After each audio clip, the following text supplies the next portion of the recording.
මහා මුහුදටත් කඳු වැටිවලටත් අතර පහතරට තනිතලා ප්‍රදේශයක පිහිටි ගමකි බැද්දේ ගම. ඒ අවටින් වූයේ ඝන කැලෑවකි. මෙසේ කැලෑවට බැද්දට මැදි වී සිටි හෙයින් ඒ ගමට බැද්දේ ගම යන නම ඉබේම ඇති වූවකි. බැද්දේ ගම. පළමු පරිච්ඡේදය රස විඳිමු. වනය ගම වට කරගෙන ගමට ඉහළින්ද වැඩෙන ගම තද බද කරගෙන සිටියේය. ගේ මිදුල් හා එලිමහන් තැන් අකුල් කරගෙන මැටි ගෙවල් මිරිකාගෙන මං පෙත් අවුරාගෙන වනය හාත්පසින්ම වැඩුණේය. බැද්දේ ගම කතුවරයා ගම අවට වනය හා එහි භයානක බව විස්තර කරනවා. වනයට අභියෝග කළ මිනිසෙකු ගැන පැවසීම තුළින් ගම අවට වනය හා එහි භයානකත්වය පැහැදිලි වෙනවා. වනය ත්‍රිවිධ භයකින් පෙළෙන බව කතුවරයා පවසනවා. කාලයකදී වනය සැපදායක තැනකි. වර්ෂා කාලයට බැද්ද සැපදායක තැනක් මෙන් පෙනේ. එකල හැම ගහක්ම කොළ පාටින් විසී යයි. එලිමහන් තැන්වල තණකොළ උසට වැඩේ.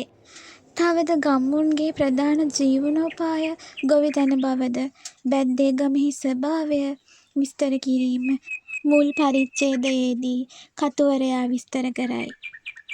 මෙම පළමු පරිච්ඡේදයේදී කතුවරයා ගම්මුන්ගේ දුක්ඛිත ජීවිතයෙන් බිදක් විස්තර කරනවා. ඉන් ශරීරයේ ලේ උණුසුම් කෙරවීමේ උණක් ඉතා භයානක රෝගයක් වන පරංගින් බෝ වේ.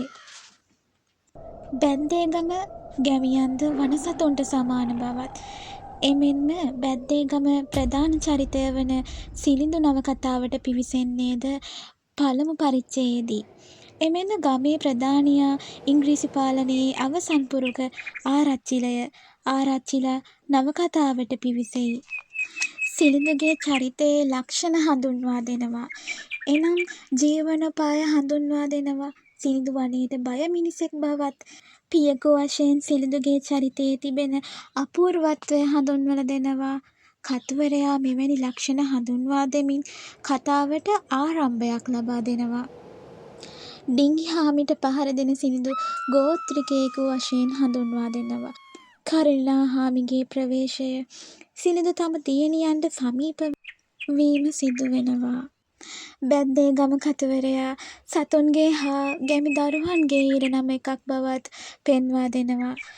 යකෝ දැන් දවස් 3ක් වෙනවා මට මරාගන්න ලැබුණේ එකම වඳුර පැටියෙක් විතරයි. අම්මා කෑම හොයාගෙන එනතුරු බලාගෙන ගුහාවේ පැටව් දෙන්නෙක් ඉන්නවා.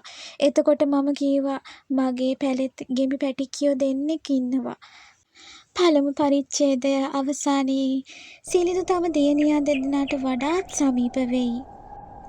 සිළිඳු තම දියණියන්ට පවසනවා තමන් දඩයමේ ගියපු ආකාරය, දඩයමේ යනකොට දිය කඩිතවල් වැස්සේ සිටි සතුන් ගැන, සතුන් කොහොමද තමන්ගේ පැටව් ආරක්ෂා කරගන්නේ. සිළිඳු වඩාත්ම දියණියන්ට මේ ආකාරයෙන් සමීප වෙනවා. බැද්දේ ගම ඊළඟ පරිච්ඡේදයෙන් අපි ඉක්මනට හම්බ වෙමු. ගිහින් එන්නම්.